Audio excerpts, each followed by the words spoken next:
If you're making sales but not keeping the money, then this episode is for you.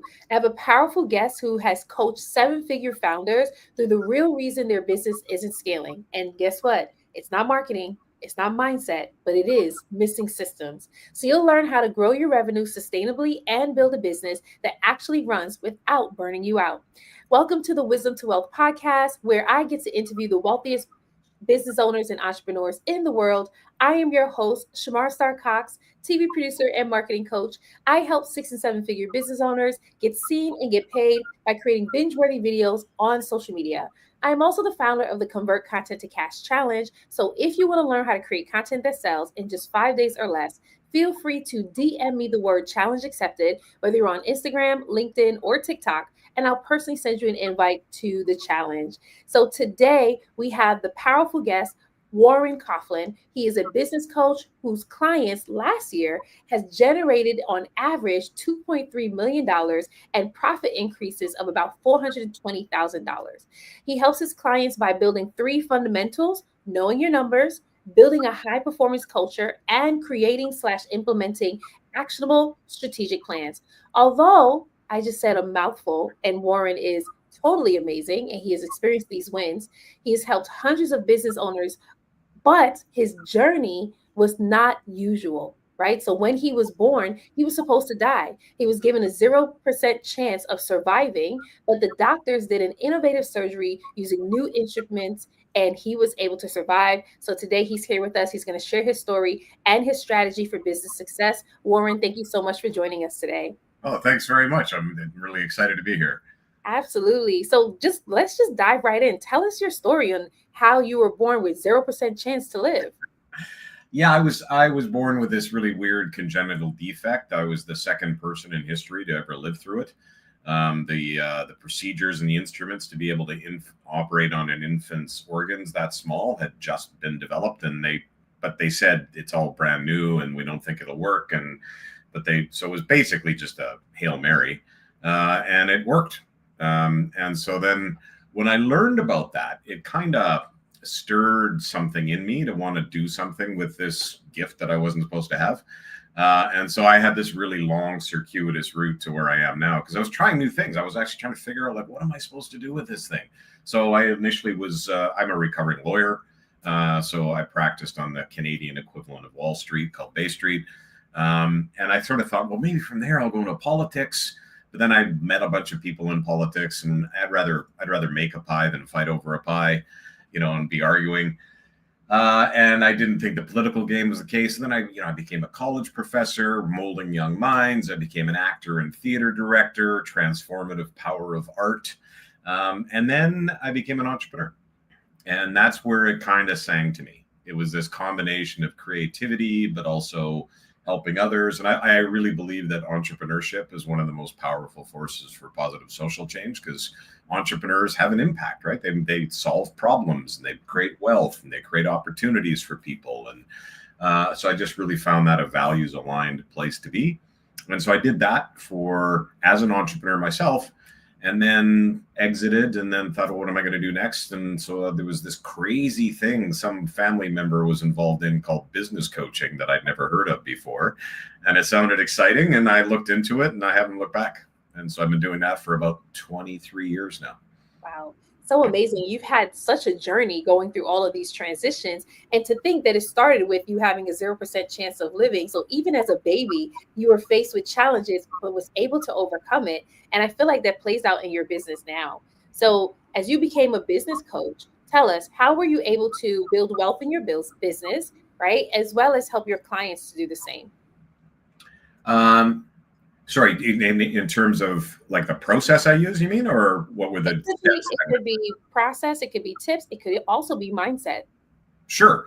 So I will say, so let's start with mindset, So there's a little bit of a journey, right? So when I was first I was an entrepreneur, and we grew that. And so from a mindset piece in there, like I left the practice of law to go start an entrepreneurial venture that I got screwed on.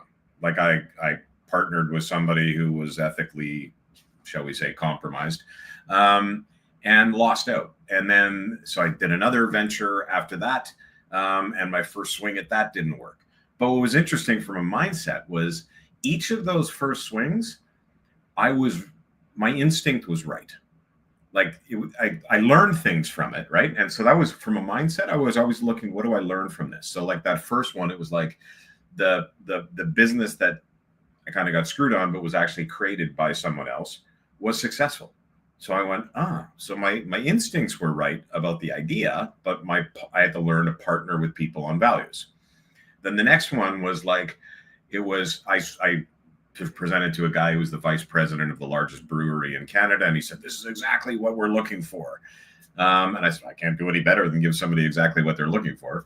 And it turned out that you get into a large organization, there's brand managers, and so there's like, oh, you got to sell differently into a complex organization than just selling to an individual, right? So each of these was a learning. So from mindset piece, that was part of it. When I got into business coaching, the mindset thing was at the very beginning, I was kind of stuck and I wasn't where I wanted to be. And I actually just got pissed off. I just got mad and I thought, this isn't where I'm supposed to be. And so I said to my partner at the time, like, look, either things are going to change or I'm going to do something differently. And I just got committed. I said, this is what life is going to look like for the next 6 months. And I committed to it. And 3 months later, I doubled my business. 6 months later, I tripled my business. And the interesting thing was, I wasn't actually doing anything differently, but I was showing up differently, if that makes sense. And then on top of that, then there's a learning about the how to do things differently came after that, right? And so then it was like, okay, developing the processes and systems in the business to make sure it was successful. The first piece was really like, okay, so initially it was like, hey, I'm learning, everything is great, I've got good instincts. Then it was like, I'm not doing what I should be doing, and just doubled down and got kind of mad and decided to show up in a more committed way. I don't know if that answers. Oh, that totally answers the question. And I love that you started with the mindset piece because I love hearing your story on how you were able to start putting things into motion. And although it didn't work out, you didn't walk away with, man, there's something wrong with me. Maybe I should give up. Maybe I'm not called to this direction, which is what happens to a lot of people when they're starting out entrepreneurship. They automatically think, oh, there's something wrong with me and I shouldn't have done that. But instead, you learn, actually, there was nothing wrong with me. I'm on the right track. Let me keep going. And because you kept on going, you were able to see that success. So by getting your mind right when it comes to entrepreneurship, really when it comes to anything, is super important. And I always share this with my audience. I say social media, but you can also implement business. Building a business is 80% mindset, 20% skill set. Like it doesn't matter how many skills you have. If you do not have the mind to run the business, you're not going to be able to be successful. Go ahead. I see that you wanted to share something else. Well, yeah, and that's really cool. But the one thing I will say though, that what you're identifying as the 20% of skill set, super important. Like in the journey when I was an entrepreneur, I was in what was then called the new media space, which is now digital media. And there was younger folks may not be familiar with this, but there was this period in the late 90s, early 2000s called the dot bust, which was a lot of dot companies just cratered because there was a big correction. And so there was a period in there where we lost $500,000 in pipeline business in like 4 days. But it wasn't lost, it was postponed, was what we were told, right? And so I wound up managing cash flow on a daily basis. And that was a major learning. And so there's things like when I hear people say things like, oh, you just need a big dream and have a BHAG and just follow your passion. I say, yeah, and learn the skill. Like you're not going to, be a professional athlete if you don't learn, how to throw a ball or how to skate properly, right? And so business is the same. It has a series of skills associated with it. And your passion and your enthusiasm isn't enough. You do have to learn, how do you manage a cash flow? How do you write a proposal? How do you give a performance review? How do you close a sales call? Like those are techniques and skills that you need to cultivate. And the more you're committed to cultivating those, the interesting thing too, there's something called a confidence competence loop. So the mindset gets reinforced by your skill development. Like when you say, oh, I learned how to sell. Now I know how to sell. So now I'm more confident to go into the sales call. So now my mindset has grown. Then I say, well, I learned that. So I'm now confident enough to learn the next thing, right? So then your competence increases. So there's a loop to those. Yeah, I really love that you shared that because it makes me think about this Bible scripture that says faith without works is dead, right? And so the faith part is believing that I can do this.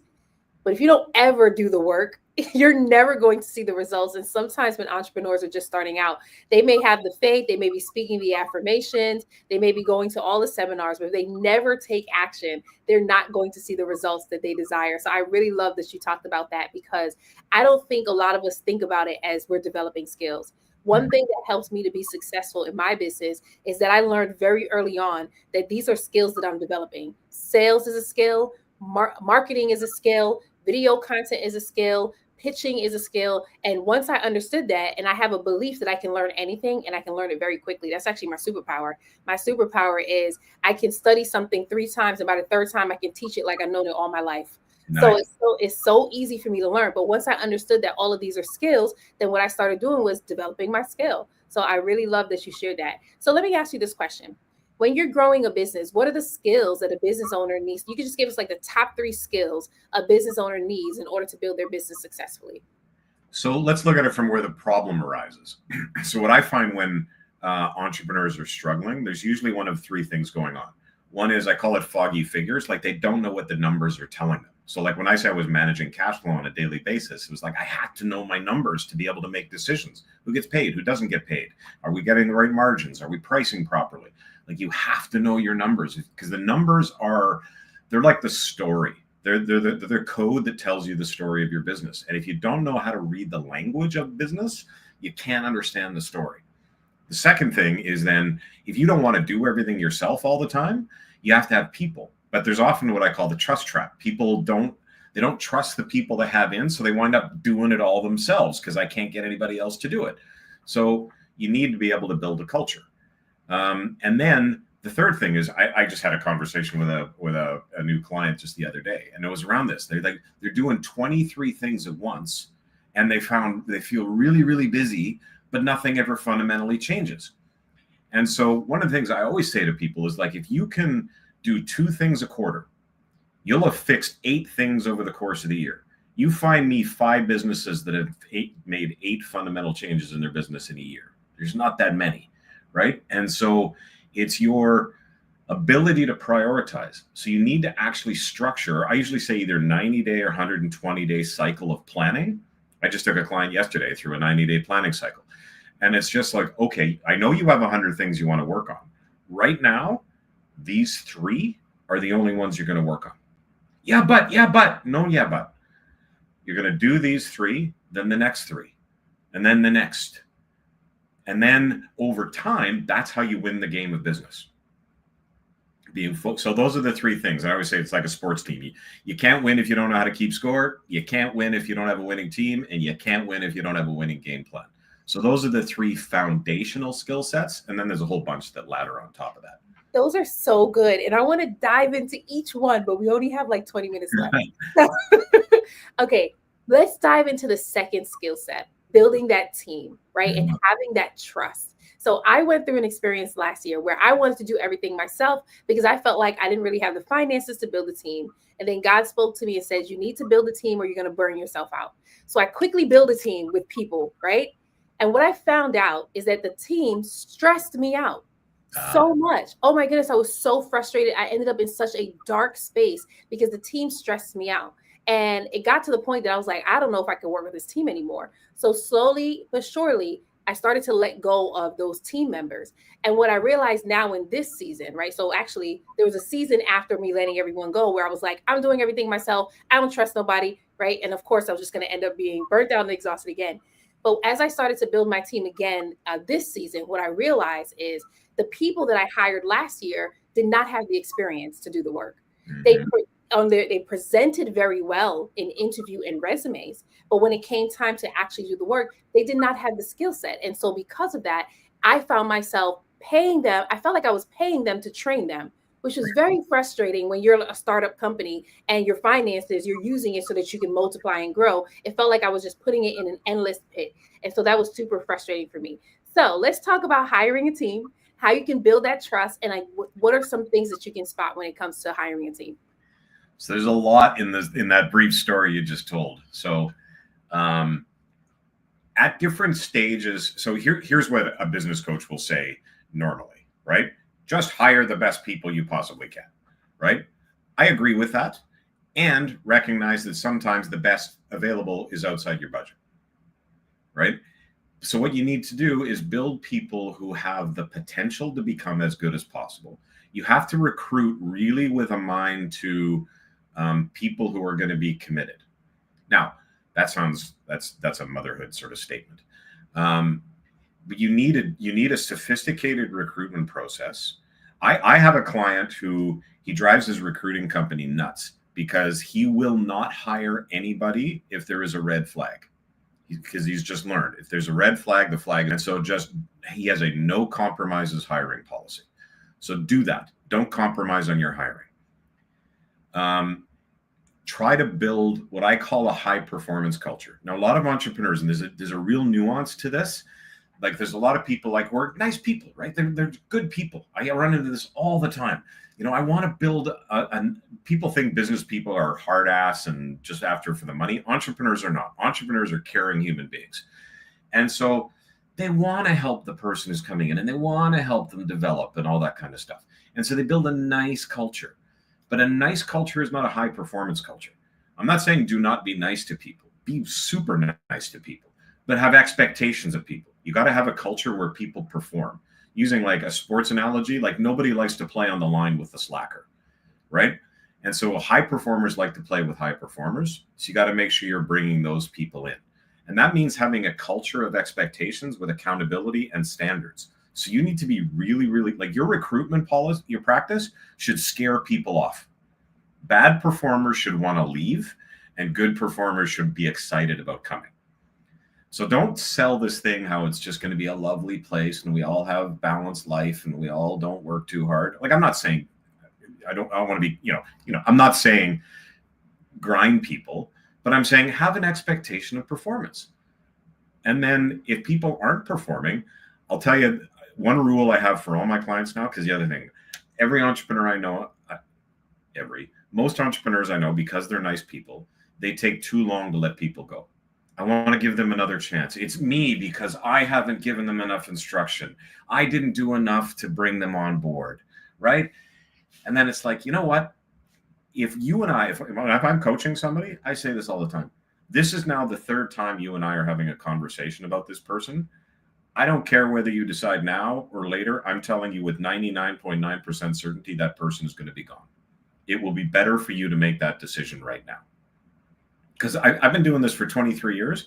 I can maybe count one time where I've heard that 3 times and the person hasn't left. Now, there's a qualification to that. You have to actually give feedback to someone. If you're just grousing about them and never letting them know, then that's not fair. But if you give them feedback to somebody twice and it's the third time they're still not performing, they're not going to. They're showing you who they are. So, everybody deserves to be an A player somewhere. And if you've got high standards, you may not be the place where this person is going to be an A player. So don't be mad at them. Don't be resentful of them. Just give them the opportunity to succeed somewhere else. And then bring in for you the best people. I am just like bursting at the seams because you read me like a book. That was me last year. Oh, maybe I didn't give them enough training. Okay, I got to hold their hand and I got to do so. It's me. I'm not great at communicating. That's what I kept telling myself. I'm not great at communicating. I got to get better at it. But what I realized is the people that I hired for the particular roles, it was a marketing role. You said you knew marketing. And I found myself constantly training them on what marketing was. And finally, 3 months into their role, like when I explained this is marketing, they were like, oh, and that's when I knew you got to go because you don't know what you're doing.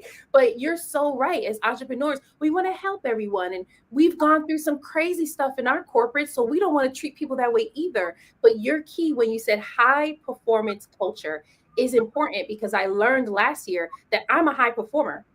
And everyone I hired were low performers. Mm-hmm. And that's the reason why my business wasn't getting to the next level. And I was frustrated because there were things that I'm like, this isn't hard. Like you should be able to catch this because you said that you're skilled at it. But in all actuality, they were pretending. And I'm not putting all the blame on them, of course, but really knowing when to let someone go and not holding on tighter just because I want to be nice to them. And oh my goodness, they need this money that I'm giving them. And it's like, we need to grow our business. Yeah. You do have to take accountability if you haven't been clear in your communication for sure. But I'll tell you, I had a client that I went and did a facilitation for them.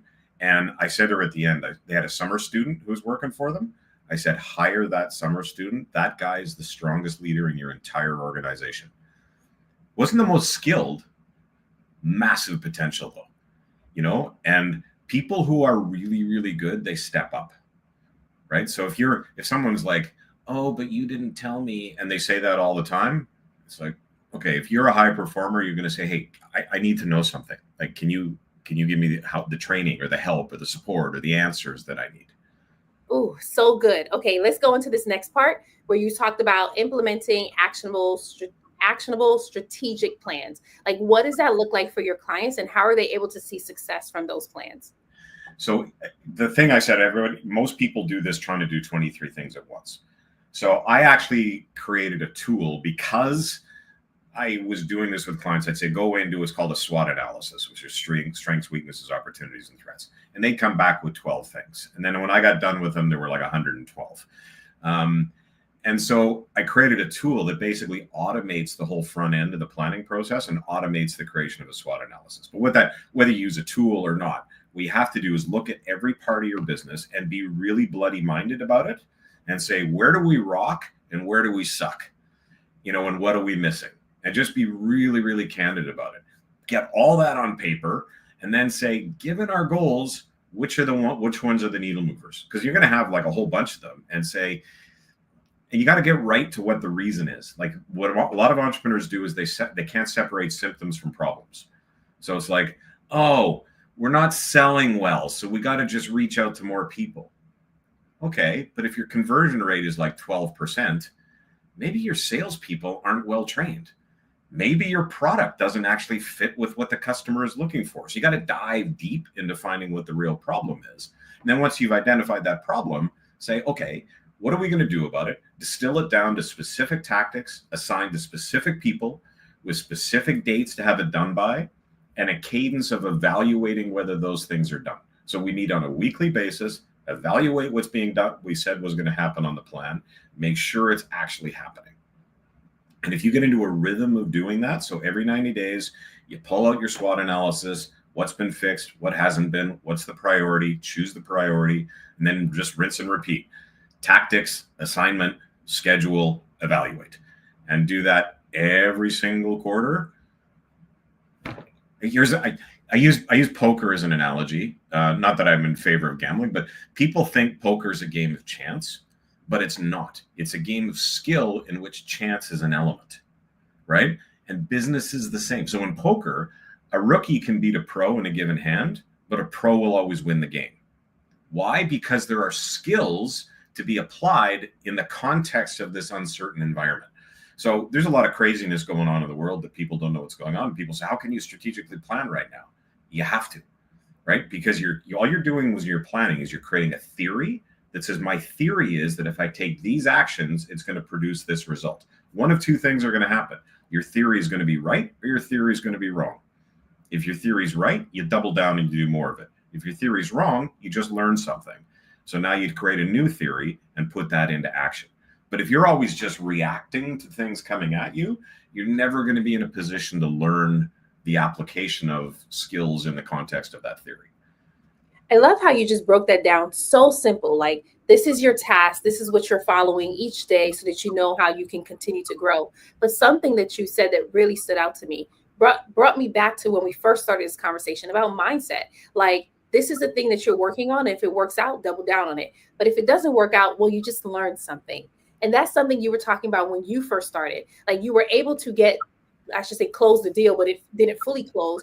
And instead of you going, you know what, it's me, it just didn't work out, you were just like, okay, well, I got one part of it right. Let me move forward with something else. And that's what entrepreneurs need to do. Like, we're problem solvers. So we should be solving problems throughout our business. And every time we hit a failure zone, it really is a learning opportunity. Like, each time I failed in my business, I was grateful because I knew I learned something and it strengthened my skill. Like, last year was the hardest year of my life. I went through a really dark season. Right? I tried all these different marketing tactics because my coach told me to, and everybody else was telling me to. I ran ads. I did all the things, you name it, I did it.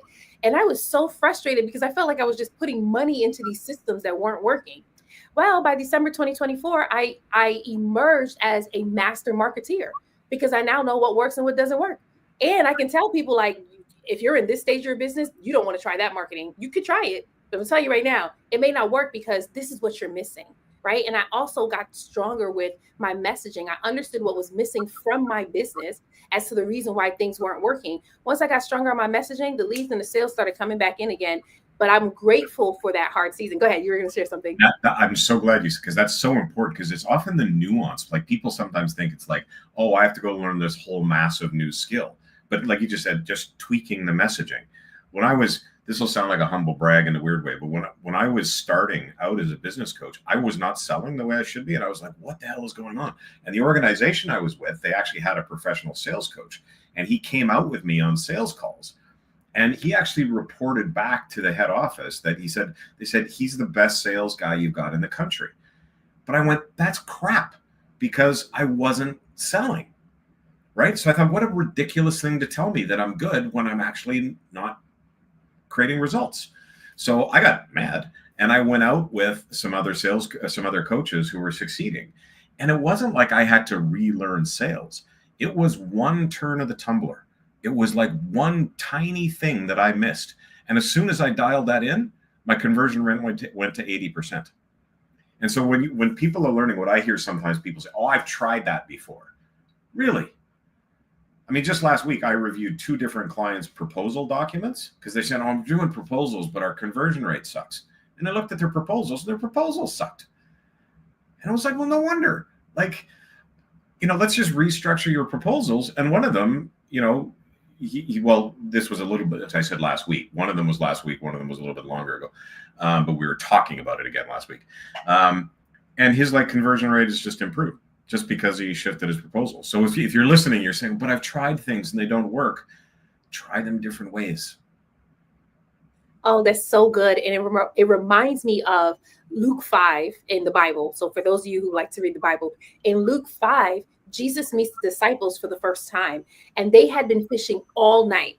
All night, they couldn't catch any fish. And then Jesus tells them, cast your net again. Exactly. And they're like, we tried that already. But he says, cast your net again. And it's when they casted their net again, they caught so much fish. But what I love about the story is not just the miracle that happened, but it's the fact that there's a lot of times that we're going to try things and it doesn't work out. But Jesus is giving us the key, which is try again. You don't just give up because it didn't work that first time. What is something that you need to tweak? Right? Do you need to go a little bit deeper? Or did he say go to the other side? Yes, he did. He did. Yeah. That's the trying a slightly different technique thing. Exactly. You just, because they had to go deeper and they had to do another side. Right. Yeah. And so what is the thing that you need to tweak? For me, last year, when I tried all the marketing strategies and none of them worked, what I realized is, one, I need to do marketing from my personality, my authenticity. In 2023, I built my business to a certain level using one strategy. 2024, I tried to get rid of it because I was told you're going to burn yourself out. You're going to be exhausted. Turns out, but at the end of 2024, that was the strategy I needed to continue to nurture my audience and get clearer on my messaging. So I implemented it back into my business, and it helped to take it off. And I realized just because someone said this is going to happen doesn't mean it is, because I'm strong at this. Right. So really being able to just tweak. Sometimes it's the little tweaks that takes you to the next level. Could I comment about, because you mentioned burnout a couple of times? Yeah, go ahead. Can we talk about that for a second? Yeah, let's do it. Because I hear this a lot with entrepreneurs, and burnout happens. So you're a biological creature, right? And so there's only a few reasons that you're going to actually burn out. One is, is like physical, like it's physically taxing. One is that, it's just so mentally draining that you lose energy. And the third is that it's somehow, in the physical, there's like toxins and things like that too. But if you're like eating well and getting sleep, you're not burning out because of physical demand. Like, the act of working in your business is not a massive physical drain on your energy, right? So it's not a physical burnout. And then mentally, there's some intellectual, demands on it, but it's, you're not cracking the atom. And so it's usually not like intellectual burden. And so that leaves you with emotional, right? And so that's the thing to really manage. Like if you're working 12 hours a day, there's lots of people through history have worked 12-hour days without, quote, burning out, right? And so it's really looking at, like I just hear that it's being used too much as an excuse without looking. Again, that's the symptom, not the problem. The problem is what's happening at the emotional level that you're burning out. It's like you're believing that you're failing. You're not seeing the end zone in place. You don't have sufficient emotional supports around you through relationships or things like that, right? And that may lead to physical problems like not sleeping and eating crappy food and things like that. But if you just think about, like, instead of just saying, oh, I burned out because I worked hard, you don't, like, I've gone 8-10 months working 14-hour days and weekends and not burning out because I was digging what I was doing. And if you're enjoying what you're doing and it's driven towards a mission and you've got good emotional supports around you, you don't have to burn out. So I just think, like, when somebody tells you don't do that because you're going to burn out, well, just think that through a little bit more. Like, I'm not advocating for people to become workaholics, but if you have a passion and then create the right balance in your life, like have the emotional supports, have the good nutrition, have exercise and time outdoors, engage in a spiritual life. But if you're driven towards what you love, you don't have to burn out just because you're working hard. Yeah, and I love that you said that, because the reason I did all what they told me to do and still burned out because it was emotional. I was draining myself emotionally. And that's the thing. Like, that's why it's important to address your mindset, what is coming up, because a lot of times when you want to get to the next level, there's a story that you're telling yourself, some negative thoughts that you're harnessing. It's like your baggage that you're carrying with you. You're trying to get to the mountaintop, but you have this baggage that you're carrying with you. That's the thing that needs to be let go. So I really love that you clarified that and was able to really specify exactly what it is. Okay, so let me ask you this question. For those who are inspired by what you shared today, how you were able to just help us and talk through like the 3 fundamentals, how can they work with you? And as you're speaking, I'll drop your link inside the chat. Oh, thanks. I'll just basically drop me an email at warren@warrencoughlin.com, or just go to my website. There's a contact page there. There's also some free resources on that page if you just want to get a little bit more education. Like right on the front page, there's something I call Why You Profit, which I won't go into the details of it, but basically it shows you how you can create 81% increase in profitability through just little tiny 7% improvements. It's part of that iterative thing. So if you want to play with that, you can do that. But otherwise, just reach out to me. And my client base tend to be like clients between $500,000 to $10 million in revenue with a few employees. They're the ones that tend to benefit the most from working through this kind of planning process and getting their numbers and that kind of stuff. And then I work with people on a weekly basis just to like create their plan and then execute the plan and give them training on coaching on specific skills as they go to implement it. And, it seems to, with the results I got with people getting $2.3 million revenue increases in a year, it seems to be working. I love that. And honestly, there were so many people who were blessed by what you were sharing on Instagram. They were quoting you and sharing the things that you were talking about. So I did drop your Calendly in the chat for anyone who wants to get access to have a business freedom session with Warren. You can go ahead and click the Calendly link. That is both in the caption. It'll also be in the show notes so that you can get access to it if you're watching the replay for this. So Warren, I want to say thank you so much. I have one final question before we wrap up, which is, what is the one decision or the one shift that you made in your business that really skyrocketed you to the next level? I would say that moment where I got mad and just really made the commitment. That was it, where I just sort of said, come hell or high water, this is what's going to happen, and I'm going to show up differently. That part. Sometimes it's just saying, I'm giving my all and let's go. Yeah. Awesome. So Warren, thank you so much for joining us today. It has been a pleasure. Loved everything that you shared with us. You're such a blessing. And thank you all who tuned in on Instagram, on YouTube, as well as LinkedIn, and was able to be blessed by Warren's story. Again, you can get the replay. It'll be right up on YouTube and LinkedIn. That's where you can get the replay to the Wisdom to Wealth podcast episodes. I'll be back again tomorrow with a solo episode at 12 p.m. Eastern. So I will see you then. You all have a great day. Thanks so much.